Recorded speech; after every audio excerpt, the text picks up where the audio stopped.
this game is.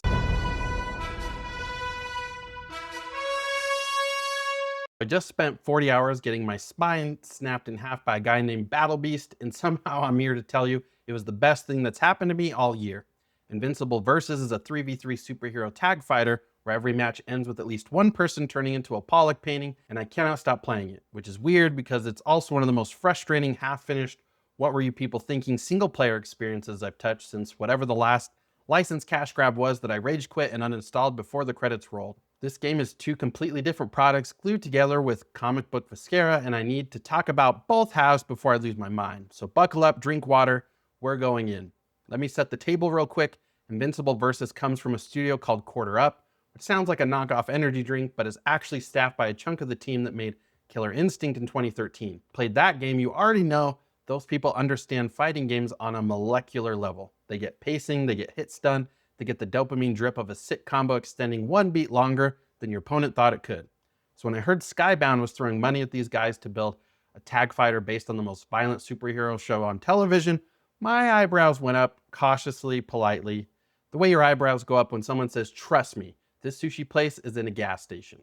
Then I played the beta, and yeah, the beta was a bloodbath. Casuals got vaporized, rage quits everywhere, people were uninstalling mid-match like the building was on fire. The vibe was bad. I figured this thing was cooked before it shipped. I was wrong, mostly. Let's start with what works, because what works in this game works at a level I genuinely was not expecting. The combat is electric. I'm talking certified, FDA-approved, dopamine injected directly into your bloodstream electric. You pick 3 fighters, you tag between them mid-combo, you launch your opponent into the stratosphere, you call in an assist, you bring them back down with an overhead, and somewhere in the middle of this sequence, you realize you've been holding your breath for 40 seconds and your roommate is asking if you're okay. That's the rhythm of this game. Every match is a fist fight at terminal velocity. The roster is loaded, 18 characters, and they actually feel very different. I know that sounds basic, but go play any other licensed fighter and tell me half the cast doesn't feel like the same guy with a different hat. Here, the rushdown characters genuinely rush you down. The grapplers genuinely grapple. There's a character whose entire kit is built around being a giant problem in the corner. And when you fight her, you understand within 30 seconds why she's a giant problem in the corner. It's a roster designed by people who play fighting games, not people who watched a YouTube video about fighting games. And the tag system is the secret sauce. There's this combo meter borrowed straight from Killer Instinct that fills up as you take hits, and once it's full, the next clean strike pops your character out of the combo and resets the situation. It's a built-in mercy mechanism. You're never stuck eating a 40-second touch of death because your opponent watched one Twitter clip. That alone makes this game more humane than half the genre. Oh, and the gore. The gore is beautiful. I don't know what's wrong with me, but watching a character get folded into a smear of crimson because I landed a clean ultimate is the most relaxing thing in my life right now. Better than meditation, better than therapy, cheaper than therapy. The supers are cinematic, the finishers are unhinged, and the whole package screams, we read the comic. Every punch lands like an asteroid, every special move sounds like a building collapsing. The sound design alone is worth the price of admission.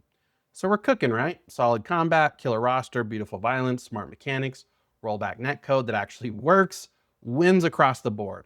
And then you click story mode. Oh my God, you guys, the story mode. Let me describe my experience. I sat down, I made a snack, I cracked my knuckles, I dimmed the lights. I was ready. Story mode in a modern fighter is supposed to be the marketing showpiece. It's the thing they put in the trailer. It's where Mortal Kombat earns its money and Street Fighter pretends to.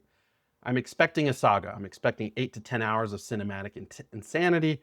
I'm expecting to feel something. 90 minutes later, I'm staring at a cliffhanger. The story doesn't end, it just stops. Mid-arc, like someone unplugged the TV. Roughly half those 90 minutes are pre-rendered cutscenes, and the other half are AI fights, and the whole thing has the emotional weight of a YouTube fan in it set to a Linkin Park song. There's no character development, there's no stakes, there's no payoff. It's the trailer for a story mode masquerading as a story mode. I'm not even mad, I'm impressed. It takes a special kind of corporate optimism to ship a single-player campaign that ends mid-sentence and then run a marketing campaign that calls it a bonus episode of the show. Brother, this is one episode stretched into 90 minutes, making me fight the AI between every dramatic moment. This is the cinematic equivalent of buffering. And it gets worse because once you're done with the story, your only other single-player option is arcade mode. And arcade mode is, and I want you to really feel this, arcade mode is fight a ladder and then watch a slideshow. That's the whole thing. The endings are static images with 1 or 2 lines of voiceover. It's like the game lost its budget halfway through development and just pasted in a PowerPoint presentation. There's no survival mode, there's no time attack, no combo trials in a game that's all about combos. They left out features that came standard in fighting games when I was in middle school. You know, that period of my life when juice boxes were a major part of my diet, and my biggest concern was whether my Tamagotchi was still alive. Now, I want to take a real breath here and get serious for a second because this matters. The thing that's killing me about Invincible Versus isn't that it's bad, it's that it's not bad. The core of this game is genuinely something special. There's a version of Invincible Versus that doesn't have these gaps, and that version is one of the best fighting games of the decade. The bones are that good. Quarter Up clearly poured everything into the engine and the roster and the feel of the punches, and they nailed it. They absolutely nailed it. But somewhere up the chain, somebody made a call. Somebody decided that shipping the gameplay was enough. Somebody decided that the story mode could be a teaser for paid DLC. Somebody decided the cast didn't need a full set of features as long as the multiplayer was good. And we keep watching this happen across the industry. Incredible craft from the people actually building the game, undermined by business decisions made in rooms those people aren't allowed to walk into. And the worst part is it'll probably work because the multiplayer is so good that the dedicated fighting game community will keep this thing alive for years, regardless of how skeletal the package is on day one. Skybound knows that. They built the bare minimum knowing the FGC would carry the torch. That's the math. That's what you're paying so much money for. You're paying for a multiplayer game and a participation trophy single player mode, and you're paying full price for both. It's not predatory exactly, it's just kind of cynical. And cynical is the gaming industry's middle name in 2026. Okay, bringing the energy back up, don't worry, we're not staying in this hole.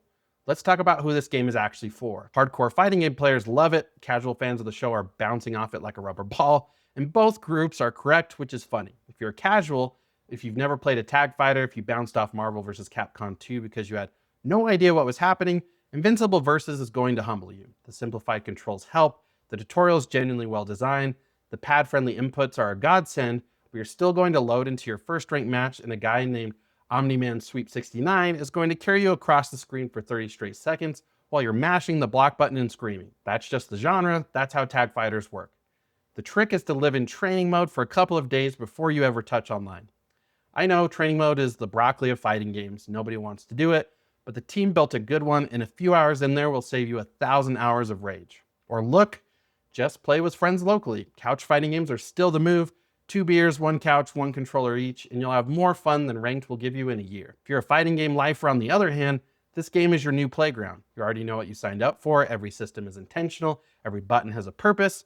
You can find me on the leaderboards crying. So let's land this plane. Final verdict. Should you buy this game?